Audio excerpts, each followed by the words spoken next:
ಆತ್ಮೀಯ ವೀಕ್ಷಕರೇ, ನೀವು ನೋಡ್ತಾ ಇರೋ ನಂಬರ್ ಒನ್ ಚಾನಲ್ಗೆ ಸ್ವಾಗತ ಬಯಸುತ್ತೇನೆ. ವೀಕ್ಷಕರೇ, ನಾನು ಸೈಯದ್. ಈಗ ಎಲ್ಲರ ದೃಷ್ಟಿ ಕರ್ನಾಟಕ KPCC ಕಾರ್ಯಾಧ್ಯಕ್ಷ ಸತೀಶ್ ಜಾರಕಿಹೊಳಿ ಅವರ ಮೇಲೆ. ಯಾಕೆ ದೃಷ್ಟಿ? ಬರುವ ಇನ್ನು 1.5 ವರ್ಷದಲ್ಲಿ ಕರ್ನಾಟಕ ರಾಜ್ಯದ ಸಾರ್ವತ್ರಿಕ ಚುನಾವಣೆಗಳಾಗ್ತವೆ ವಿಧಾನಸಭೆಗೆ. ಈಗ ಎಲ್ಲರ ದೃಷ್ಟಿ ಸತೀಶ್ ಜಾರಕಿಹೊಳಿ ಮೇಲೆ. ಯಾಕೆಂದರೆ ಉತ್ತರ ಕರ್ನಾಟಕ, ದಕ್ಷಿಣ ಕರ್ನಾಟಕದ ಅನೇಕ ಉಸ್ತುಕ ಅಭ್ಯರ್ಥಿಗಳು ಈಗ ಕಾಂಗ್ರೆಸ್ದಿಂದ ಜೈಬೇರಿ ಬಾರಿಸಲಿಕ್ಕೆ ತಯಾರಿ ಮಾಡ್ತಾ ಇದ್ದಾರೆ. ಅದಕ್ಕೆ ಸಹಾಯ ಸಹಕಾರ ಅಭಯ ಹಸ್ತ ಸತೀಶ್ ಜಾರಕಿಹೊಳಿ ಅವರ ಮೇಲೆ ಎಲ್ಲರ ದೃಷ್ಟಿ ಈಗ ಬಿದ್ದಿದೆ. ಯಾಕೆಂದರೆ ಮೊನ್ನೆ ಜರುಗಿದ ಲೋಕಸಭಾ ಚುನಾವಣೆಯಲ್ಲಿ ಕಡಿಮೆ ಅಂತರದಿಂದ ಪರಾಭವಗೊಂಡಂಥ ಸತೀಶ್ ತಮ್ಮ ಶಕ್ತಿ ತೋರಿಸ್ಕೊಟ್ಟಿದ್ದಾರೆ. ಆ ಶಕ್ತಿ ಏನಂಬುದು ಇವತ್ತು ಕರ್ನಾಟಕ ರಾಜ್ಯ ಮತ್ತು ದೇಶದ ಹೈಕಮಾಂಡ್ಗೂ ಗೊತ್ತಾಗ್ಬಿಟ್ಟಿದೆ.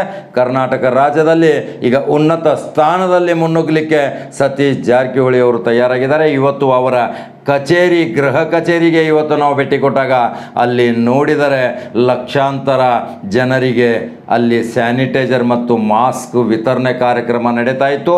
ಅವರ ಸುಪುತ್ರರಾದ ರಾಹುಲ್ ಸತೀಶ್ ಜಾರಕಿಹೊಳಿ ಎಷ್ಟೊಂದು ಉತ್ಸುಕತೆಯಿಂದ ಪ್ರತಿಯೊಂದು ಸಂಘ ಸಂಸ್ಥೆಯವರಿಗೆ ಅನೇಕ ನೆರೆಯ ತಾಲೂಕಿನ ಜನತೆಯು ಸಹಿತ ಬಂದು ಮಾಸ್ಕ್ ಮತ್ತು ಸ್ಯಾನಿಟೈಸರ್ಗಳನ್ನ ತೆಗೆದುಕೊಂಡು ಹೋಗ್ತಾಯಿದ್ರು.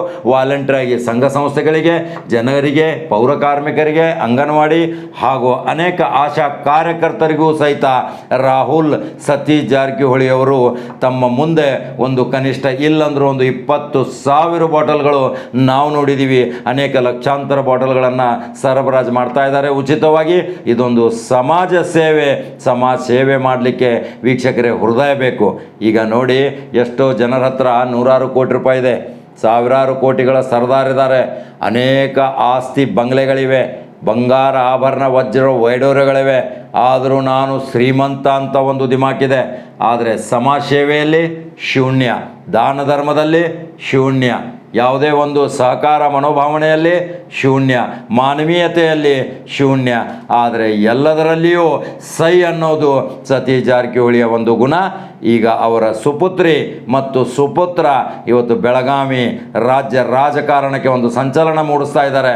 ಅವರು ಸಮಾಜ ಸೇವೆಯಿಂದ ನಮ್ಮ ತಂದೆಯವರು ಹೇಗೆ ಬಂದರು ರಾಜ್ಯ ಆಡಳಿತಕ್ಕೆ, ಅದೇ ರೀತಿ ನಾವು ಸಹಿತ ಸಮಾಜ ಸೇವೆಯಿಂದ ಬರುತ್ತೇವೆ ಅಂತ ಇವತ್ತು ರಾಹುಲ್ ಮಾತಾಡಿದ್ದು ಸಂದರ್ಶನ ವೇಳೆಯಲ್ಲಿ ತಾವು ನೋಡಬಹುದು ಭಾವಚಿತ್ರಗಳನ್ನು ವೀಕ್ಷಕರೇ. ಇವತ್ತು ಸತೀಶ್ ಅವ್ರನ್ನ ಮಾತನಾಡಿಸಿದಾಗ ಅಲ್ಲಿ ಅನೇಕ ಜನರು ಬಂದು ಸತೀಶ್ ಅವರು ಪದೇ ಪದೇ ಕೇಳ್ತಾ ಇದ್ರು, ಎಲ್ಲಿ ಬೆಡ್ ಇದೆ, ಎಲ್ಲಿ ಬೆಡ್ ಖಾಲಿ ಆಗ್ತಾ ಇದೆ, ಎಲ್ಲಿ ಆಕ್ಸಿಜನ್ ಕೊರತೆ ಇದೆ.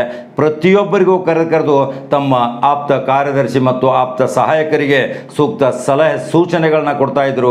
ಯಾಕೆಂದರೆ ಇವತ್ತು ಮಾನವೀಯತೆಯ ಧರ್ಮ ಸತೀಶ್ ಜಾರಕಿಹೊಳಿ ಅವರು ಮಾಡುತ್ತಿರುವ ಕಾರ್ಯ ಅದ್ಭುತ ಮತ್ತು ಅಮೋಘ. ಯಾಕೆಂದರೆ ಎಷ್ಟು ರೋಗಿಗಳು ಗುಣಮುಖರಾಗಿ ಹೊರಗೆ ಬರ್ತಾ ಇದ್ದಾರೆ, ಎಷ್ಟು ರೋಗಿಗಳಿಗೆ ಯಾವ ತೊಂದರೆ ಇದೆ ಅನ್ನೋದು ಪ್ರತಿಯೊಬ್ಬರಿಗೂ ಕರೆದು ತಮ್ಮ ಒಂದು ಗಿಡದ ನೆರಳಿನಲ್ಲಿ ಕುಳಿತು ಎಲ್ಲರ ಜೊತೆ ಸಮಾಲೋಚನೆ ಮಾಡುತ್ತಿರುವುದು ಇವತ್ತು ನಮಗೆ ನಮ್ಮ ಕ್ಯಾಮ್ರಾದಲ್ಲಿ ವಿಶೇಷವಾಗಿ ಸೆರೆ ಹಿಡಿದ ಕೆಲವು ಭಾವಚಿತ್ರಗಳನ್ನು ನಾವು ತೋರಿಸ್ತಾ ಇದ್ದೀವಿ. ಇದು ಇವತ್ತಿನ ಮಹತ್ವವಾದ ಸುದ್ದಿ.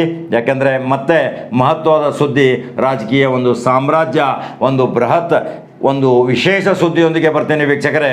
ನಮಸ್ಕಾರ.